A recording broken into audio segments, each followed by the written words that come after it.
धर्म स्नेही सत्य श्रद्धालु, यहाँ पर उपस्थित आप सभी भव्यवर पुंडरीक पुण्यात्मा महानुभाव, आचार्य भगवान समंतभद्र स्वामी द्वारा विरचित रत्न करंडक श्रावकाचार की वाचना में विगत दिवस आप सुन रहे थे श्लोक नंबर 85 की व्याख्या, जिसमें आचार्य महोदय ने बताया कि ऐसे पदार्थों का भक्षण नहीं करना है जिन पदार्थों का भक्षण करने से फल तो अल्प प्राप्त हो, बहुत जीवों का विघात हो, जैसे मूली गाजर आदि, आद्र हल्दी अदरक आदि, या और भी जमीकंद। इसके साथ साथ नीम पुष्प, केवड़ा का पुष्प, नवनीत आदि भी अवश्य बताया। उसके पहले मध्यमास मधु के त्याग की प्रेरणा दी। आपके मन में प्रश्न बार बार पैदा होता होगा, जैन दर्शन में त्याग की बात बड़ी विचित्र बात कही, इसे भी छोड़ो, इसे भी छोड़ो, इसे भी छोड़ो, ये भी मत खाओ, ये भी मत खाओ। कई लोग कहते हैं जैन दर्शन बहुत अच्छा लगता है, जैन धर्म बहुत अच्छा लगता है, उसकी मान्यता बड़ी अच्छी लगती है, किंतु उसमें एक चीज़ अच्छी नहीं लगती, उसमें बस त्याग की बात कही है। कुछ मत खाओ, चलो भाई मध्यमास मधु का त्याग बताया, छोड़ दिया।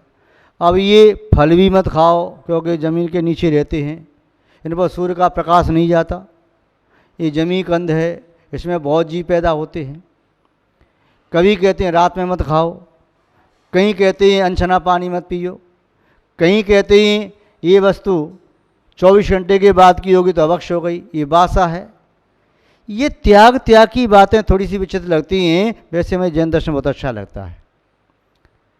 त्याग की बात विचित्र आपको इसलिए लगती हैं, अनादि काल से आपने मनोनुकूल पदार्थों का सेवन किया है, जिसके कारण आपने पाप कर्म का आसव और बंद किया, और आप उसी प्रकार के माहौल में रहते रहते रहते उन्हीं संस्कारों के खाद्यान्न पदार्थों के खाने के आदी बन गए। जैसे स्वर्ग में रहने वाला देव अमृत का आहार करता है तो उसे वही अच्छा लगता है, उसे अन्य कोई चीज़ अच्छी नहीं लगती। नरक में रहने वाला नारकी वह मिट्टी आदि भक्षण करता है, कुभोग भूमि में रहने वाले कुभोग भूमि जीव मिट्टी आदि भक्षण करते हैं। भोग भूमि के जीव 10 प्रकार के कल वृक्षों के द्वारा प्रदत्त पदार्थों का सेवन करते हैं, वहाँ भोजनांग आदि के वृक्ष हैं तो उनसे फल प्राप्त करते हैं। कर्म भूमि के तिर्यंच जो शाकाहारी होते हैं वो घास फूस आदि खाते हैं, मांसाहारी होते हैं मांस खाते हैं। कर्म भूमि के मनुष्य, उनका भी एक अपना भोजन होता है, शुद्ध शाकाहारी भोजन होता है। सबकी प्रकृति अलग अलग है और जो जैसा खाता है उसे वही अच्छा लगता है। किंतु उचित क्या है, जो व्यक्ति चोरी कर रहा है उसे चोरी का काम अच्छा लग रहा है, जो व्यक्ति दूसरों को परेशान कर रहा है उसे उसी को अच्छा लग रहा है, किंतु अच्छा उसे लग रहा है ये बात अलग है, किंतु वास्तव में अच्छा क्या है। जो पाप कर रहा है उसे पाप करने में अच्छा लग रहा है, किंतु वास्तव में क्या पाप करना अच्छा होता है। जो क्रोध कर रहा है उसे क्रोध करना अच्छा लग रहा है, क्या वास्तव में क्रोध करना अच्छा होता है, नहीं। किंतु इस बात को क्रोध ही नहीं जानता। जब शांत परिणाम होंगे तभी वो समझेगा, क्रोध के आवेश में होगा तब नहीं जानेगा। मान के आवेश में मान को बुरा नहीं कहता, अच्छा कहता है। मायाचारी करने वाला व्यक्ति जब मायाचारी कर रहा है तब कहता है ये चलता है। लोभी व्यक्ति कभी नहीं कहता दान करना चाहिए, नहीं रखो। ऐसे ही जो व्यक्ति जिस कार्य में संलग्न उसे वही अच्छा लगने लगता है, किंतु वास्तव में जो अच्छा होता है वही अच्छा लगना चाहिए। जो आपको अच्छा लग रहा है जरूरी नहीं वो अच्छा ही हो। महानुभाव, तो जैन दर्शन में त्याग की बात कही, इसलिए जैन दर्शन त्याग प्रधान है। जैन दर्शन में समस्त पर पदार्थों के त्याग की बात कही, किंतु हाँ त्याग करने का क्रम दिया। पहले बहुत हिंसा होने वाले पदार्थों का त्याग करो, फिर अल्प हिंसा वाले पदार्थ का त्याग करो, फिर और त्याग करते हो। शुभ पदार्थ आपने भक्षण किए शाकाहार आदि, उसको भी रात में मत खाओ, उसमें भी कच्चा मत खाओ, अति पका हुआ मत खाओ, वासी मत खाओ, मर्यादा के बाहर का मत खाओ। बहुत सारे नियम दिए। क्यों? जितनी ज़्यादा शुद्धि की जाती है परिणामों में उतनी ज़्यादा निर्मलता आती है। जैसा खाओ अन्न वैसा होवे मन, जैसा पीवे पानी वैसी बोले वाणी। ये बिल्कुल सत्य बात है। एक बार एक राजा भ्रमण करते हुए किसी ऋषि के आश्रम पहुंच गया और वहाँ पर राजा ने विश्राम किया, जलपान ग्रहण किया। थोड़ी देर बाद वे साधु संत भोजन करने के लिए बैठे। राजा से निवेदन किया, महाराज आज आप हमारे अतिथि हैं। हम तो अतिथि दुनिया के सब हमेशा बनते ही हैं, किंतु आज हमारे आश्रम पर आए, आप हमारे अतिथि हैं, आप भी कुछ ग्रहण कीजिए। और जो साधु फल आदि वृक्ष से स्वयं टूटे हुए, चाहे सेब, अनार, आम या और भी जो फल थे, स्वयं पके हुए टूटे हुए फल थे, ज़मीन से पड़े उठा के लाए, वृक्ष को कष्ट नहीं दिया। ऐसे फलों को गर्म पानी से शुद्ध करके, सुधार करके, शोध करके राजा को भी दिया। राजा ने वह आहार किया। आहार करने के उपरांत राजा का मन बड़ा शुद्ध हुआ। राजा का मन लगने लगा कि वास्तव में संसार में क्या रखा है, अरे ये सात्विक आहार करना चाहिए। साधु कितने महान हैं, विरक्त हैं संसार शरीर भोगों से, साधना कर रही हैं, इनकी कोई इच्छा नहीं, अभिप्सा नहीं, बड़ा शुद्ध मन हुआ। तभी एक राज सेवक दौड़ता हुआ, राजा की खोज करता हुआ वह आश्रम तक आ गया। और आश्रम तक आने के उपरांत उस सेवक ने कहा, महाराज मैं आपके लिए भोजन लेकर के आया, ये राजसी भोजन आपके लिए लाया हूँ। राजा ने कहा, तुम विलम्ब से आए हो, मुझे विश्वास भी नहीं था कि तुम भोजन लेकर के आ पाओगे, क्योंकि मैं कह कर के यहाँ नहीं आया था, और तुम मुझे खोजते खोजते अब तक आप आई हो, किंतु मैं भोजन कर चुका। इन महात्माओं की कृपा दृष्टि हुई और इन्होंने भोजन करने के साथ साथ मुझे भी भोजन करा दिया। ठीक है महाराज, किंतु मैं भोजन लेकर के तो आ गया, इस भोजन को इन राजर्षियों को, संतों को दे दो। उन्होंने भोजन किया। राजा का भोजन राजसी भोजन था, गरिष्ठ भोजन था। ऋषियों ने भोजन जैसे ग्रहण किया, भोजन करने के उपरांत उनका मन बदल गया। अरे हम जंगल में रह कर के क्यों पड़े यहाँ पर, हमारी मनुष्य अवस्था का तो सार ये, हम भी महलों में रहें, हम भी राजसी भोजन करें। उनका परिणाम ऐसा होने लगा। राजा ने कहा, महात्मा जी मेरा मन तो साधु दीक्षा लेने का है, जंगल में रहने का है। और साधु कहते हैं, क्यों, महल में क्या कमी है, राजसी भोजन बहुत अच्छा होता है। महाराज आप ऐसी बात कह रहे हैं, अभी कुछ देर समय पहले आप मुझे संबोधन दे रहे थे। तभी एक साधु बोले, जिसने भोजन राजसी नहीं किया था, यह सब भोजन का प्रभाव है।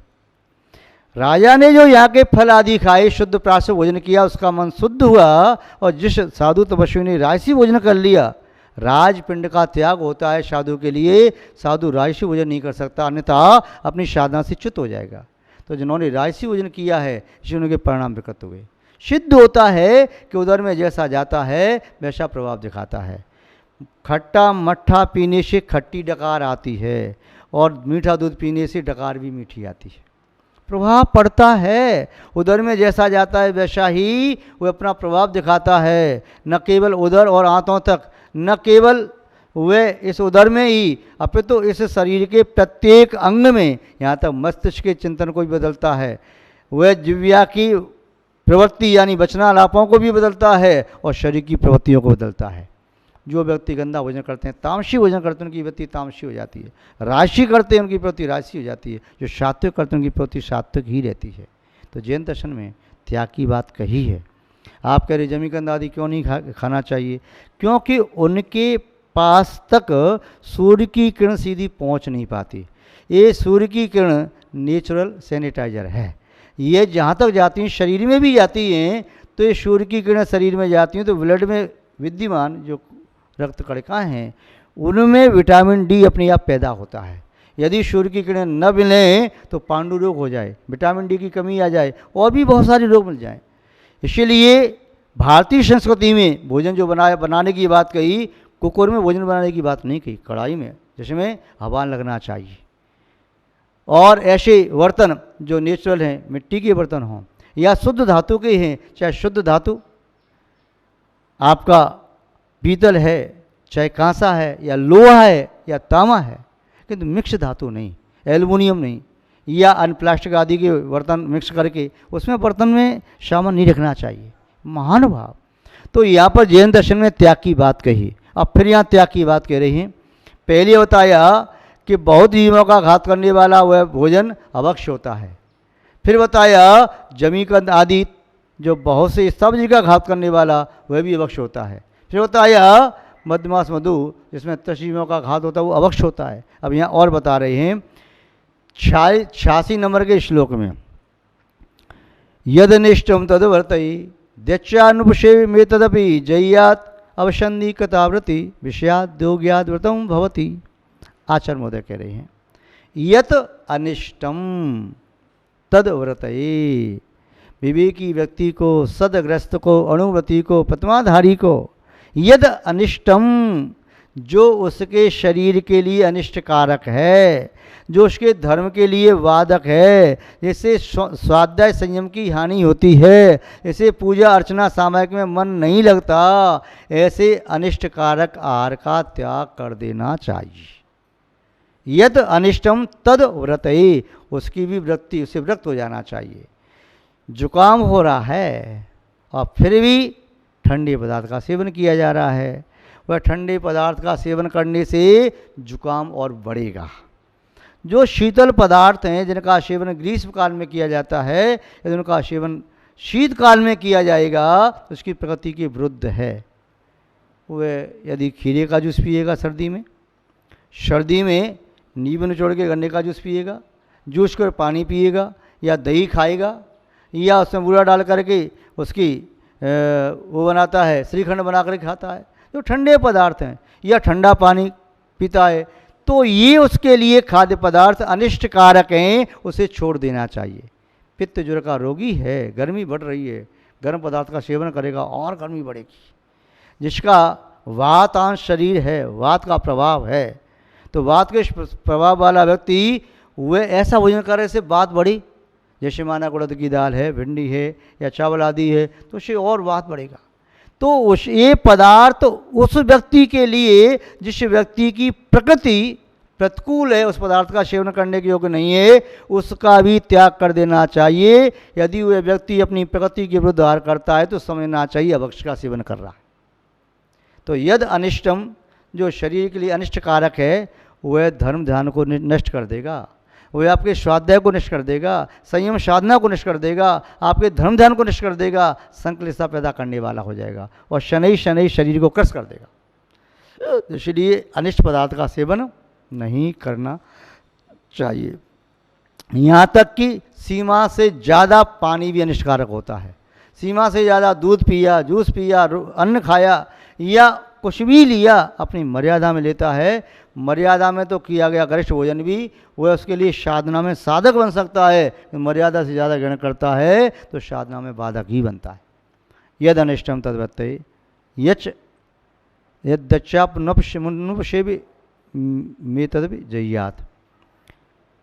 अब यहाँ कह रहे हैं यत अनुपसेव्य, जो सेवन करने के योग्य नहीं है, तदपि जय्यात, उसे भी छोड़े।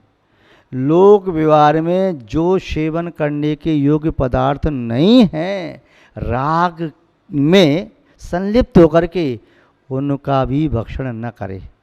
लोक व्यवहार में जो जो निंदे हैं, आप समझ लीजिए, लोक व्यवहार में जिसका भक्षण करना निंद होता है, गंदे पदार्थ हों, चाहे आप राग से संलिप्त होकर के किसी मल का सेवन कर रहे, मल का, मुख का मल या कहीं का मल, तो मल है, वह भक्ष्य नहीं हो सकता। चाहे किसी भी जानवर का मल हो, तो वह मल लोक निंदनीय है। भला व्यक्ति सबके सामने, शिष्ट व्यक्ति सब व्यक्ति की सेवा में इसका सेवन नहीं कर सकता, लोक व्यवहार में निंदे, उसका सेवन नहीं करना चाहिए। राग में संलिप्त व्यक्ति वह विवेकहीन होकर के किन्हीं निम्न पदार्थ का सेवन कर सकता है। आचार्य महोदय करें नहीं करना चाहिए। आगे कह रहे हैं अभिसंधि कृताव्रति, अभिसंधि कृता, उसे संकल्प पूर्वक करना चाहिए। कृताव्रति, व्रत हो जाना चाहिए संकल्प पूर्वक। अभिसंधि कृताव्रति विषयात योग्यात व्रतम भवति। इस प्रकार उस विषय से व्रत होना, यही वास्तव में व्रत है। जो व्यक्ति बहुघात पदार्थों का सेवन करता है, बहुतश घातक, बहुस्थावर घातक का सेवन करता है, मध्यमांश मधु का सेवन करता है, या निष्मेय भोजन करता है, या वह अपनी प्रकृति के विरुद्ध आहार करता है, या अनुपसेव्य लोक व्यवहार में नित्य पदार्थों का सेवन करता है, तो वह व्यक्ति यह सोचना चाहिए वह अभक्ष्य का ही भक्षण करता है। उसकी अभक्ष्य का भक्षण त्याग नहीं माना जाएगा। कोई कहे कि हमने तो 22 प्रकार के भक्ष्य का त्याग कर दिया, ओला गुलबड़ा निष्भोजन, और फिर तर्क देने लगी कि भैया बर्फ़ नहीं खाना चाहिए, ये नहीं खाना चाहिए, वो नहीं खाना चाहिए, मिट्टी के बर्तन में नहीं खाना चाहिए। ये सब उसके कुतर्क हैं। हमारे आचार्यों ने लिखा है कि अभक्ष्य क्या है। जो अभक्ष्य है वही अभक्ष्य मानना है, जो अभक्ष्य नहीं उसे अभक्ष्य नहीं मानना। कोई कहे कि दही नहीं खा सकते, क्यों नहीं खा सकते भाई दही? क्या कारण है? दही खाने के लिए किन तीर्थंकरों ने, किन शास्त्रों में मना किया? दूध नहीं पीना चाहिए, क्यों नहीं पीना चाहिए भाई बताओ तो सही। मट्ठा नहीं लेना चाहिए, क्यों नहीं लेना चाहिए बताओ तो सही भाई। जो हमारे शास्त्रों में भक्षण करने के योग्य है, आज के कुछ अल्पज्ञानी कुतर्की विद्वान उन पदार्थों के त्याग से तो आपको विमुख कर रहे हैं और गंदे पदार्थ के सेवन के लिए प्रेरणा दे रहे हैं। ये जैन शास्त्र का घात है। इसलिए आप सब विवेकपूर्वक कार्य करें। वो क्या कहेंगे, भैया पंचम काल चलता नहीं है, रात्रि भोजन किए बिना चलता नहीं है। अब रात्रि होने की प्रेरणा दे रही हैं, उधर क्या करें? दूध मत पियो, दही मत खाओ, मट्ठा मत खाओ, ये मत करो, वो मत करो। अब ये उल्टा उल्टा आपको शिक्षा दे रही हैं। आपको जैनाचार्यों की बात को समझना है, उन्होंने निषेध किसका किया, क्यों किया। जो आज के विद्वान तो कहेंगे अरे रात्रि में पानी पी लिया तो क्या हो गया, कोई व्यक्ति कहेगा रात भोजन कर लिया तो क्या हो गया, अरे ऐसा चलता है, शुद्ध नहीं खा सकते हम, ऐसा नहीं कर सकते। नहीं, देखो जो शास्त्र का घात करके आपको शिक्षा दे रहा है वह शिक्षा आपके आत्मकल्याण की साधिका नहीं हो सकती। जो शास्त्र के अनुसार अपनी आचरण को बनाता है वही सदाचारी कहलाता है, धर्माचारी कहलाता है, मोक्ष मार्गी कहलाता है और कल्याण मार्ग का पथ होता है। आप सब लोग इस श्लोक के अनुसार अपनी चर्या बनाएं। आपका मंगल हो, शुभ हो, कल्याण हो, ऐसी हम आपके प्रति भावना बाते हैं। उसी भावना के साथ अपनी शब्द श्रृंखला को विराम देते हैं।